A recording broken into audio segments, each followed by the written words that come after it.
And I got my name put in the book of ministry because I went back to the same house, 119th Street, 7th Avenue, and broke down my lessons and got my name put in the book of ministry. When the father came home of that year, 67, I remember the day that he had seen me, it was like April the 22nd. And he had asked me that day's degree, and I got to the middle of the degree. He said, my name at that time was Malik. He said, son, I know you know it. He said, but I thought you was a black seed. He said, they used to come to marijuana, see me about you. You put so much fear in them fucking people. I thought you was a black seed because you were so fucking cold-blooded against them. And that was not my order for y'all to leave out no institutions on June 6, 1966, with all the sixes, you know, 666, all that kind of motherfucking shit rhymed together. So we figured that was legit. And we just did our move, but the father had such respect for what we did. He said, but now Minister Raheem is there, which was Raheem from out the projects on 135th Street. And there was another brother that was there named Rasheen, who was from out of Brownsville. The tape, as a matter of fact, the tape that I got, the tape of the father, these brothers is in that tape speaking. When the father went up to the institution, because he told me, he said, he got to go up there and smooth the way with these people. But this doctor's name was Dr. Clark.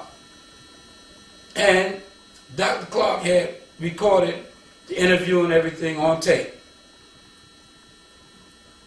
In 74, Dr. Clark had said, me and Black C. Shamgod was in Napa Primitive. Well, 73 was in there, because I left the very beginning of 74. He set the tape up to the institution with a letter, which I got the letter. He set the tape, but they wouldn't allow it to go in the institution. They sent it back to him. So me and the guard who I, years later, Justice Law, we went, he drove us up there, me, him, Armel, and my son, one of my older sons, Shamgod. He was about Nala Cypher at the time. We went up there and dealt with the man, and you know, he showed us a lot of things, you know, letters that the father had wrote him, and you know, he was willing to give up everything towards our nation. So before he would give the tape up, he said, I want to hear what a second generation 5% sound like. So he asked my son Shamgod questions, and he quoted up the whole student enrollment. So instead of him handing the tape to me, he handed it to my son. He says, this is for your nation. This belongs to y'all. Do something with this here. You know, he said, I'll give you all the other things, the letters and whatever, you know, continue with your nation, because he was a great man. When I got back with that tape, you know, I started disseminating it to different people and whatnot. Some brothers went crazy behind it, started trying to sell it, all kind of shit. Lee Carr was one of the main brothers who did something great with it, because there was a lot of cracking noise in it and whatnot. He was working for WNYC, the radio station. He took the tape and he made a clear copy on a reel-to-reel. I still have that reel-to-reel tape now. And like I said, the tape was being, a lot of people didn't like what was on the tape. Some motherfuckers were saying, well, it might have been an imposter and all that shit. You don't know your own father's voice? You say you've been amongst them. I knew it wasn't an imposters, because how you gonna imitate the brother Rajeen that's in that tape? The reason he was in that institution is because he got busted with me. Me, him, Janelle, and the law master got busted on Junior Street in Brooklyn. Police tried to choke Janelle, because Janelle had a joint and tried to swallow the motherfucker. Because the police rolled by and they started choking me, and Rajeen lit their ass up. We gave them a martial arts exhibition like they never fucking seen before. The housing police, the motherfuckers came out every motherfucking way to arrest us. And that's how that brother got in that institution to be on that fucking tape. But anyway, you know, like I said, that tape sparked a lot of things, because especially when the father addressing about foods.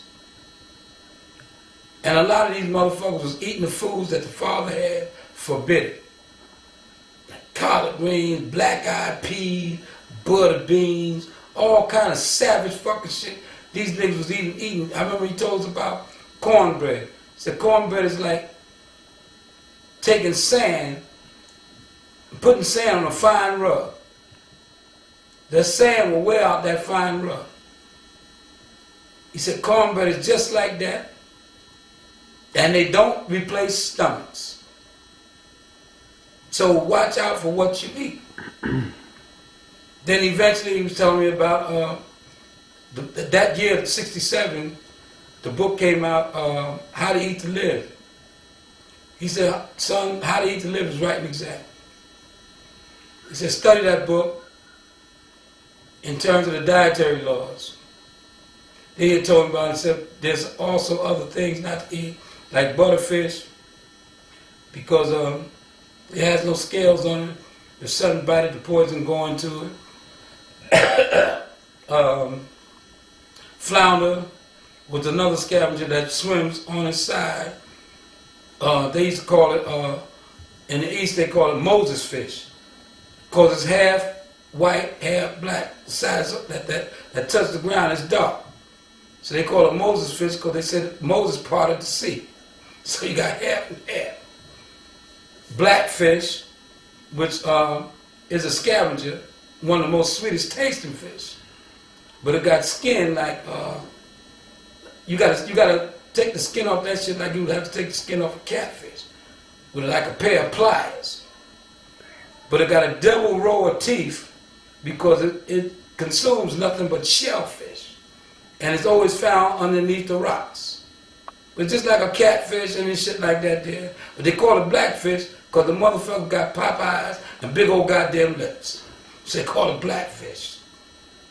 And then he went, and said, son, he said, if I told you all the foods that ain't no good to eat, I wouldn't have no 5%. So he started telling me about corn. He said, corn ain't no good because the body doesn't digest corn. It ferments in your body and turns to sugar. He said, that's why you find so many black people with sugar conditions. And they don't know what the source of the sugar is coming from. Then he took me to the store and showed me all the foods that had corn in it.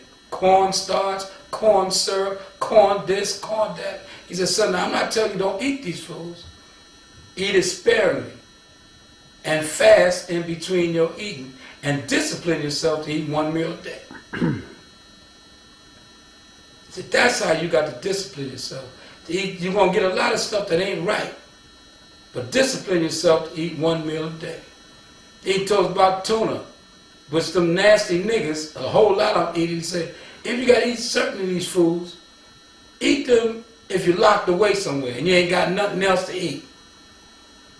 So a motherfucker cook something in lard, whatever, if you locked away and you ain't got nothing else to eat, then eat it. Just don't eat the fleshless one. But some motherfuckers took it like this was the green light to eat what the fuck you want to eat. And he's always telling us, son, you got to watch what you say to people. Because some of these motherfuckers are so filthy that they'll grab a hold of the worst things that's being said. He says, like if going fishing and you catch some fish and you're standing by the shore, if you sit the fish down too close to the seashore, it might flip-flop his ass right back into the water and swim away. He said, these are these motherfuckers that you around here teach. You got to get them away from a lot of things because they will flip-flop their ass right back in the water and do the things that they used to do. And that's something that you got to discipline yourself and give them an example so as not to do it. You got to show an improvement in yourself. I mean, why would you want to study something that don't improve a person's life?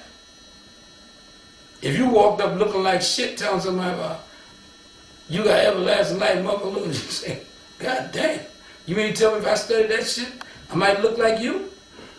Motherfucker said, man, that shit's quit, fuck that. All bets is off. You got to look like your life improved.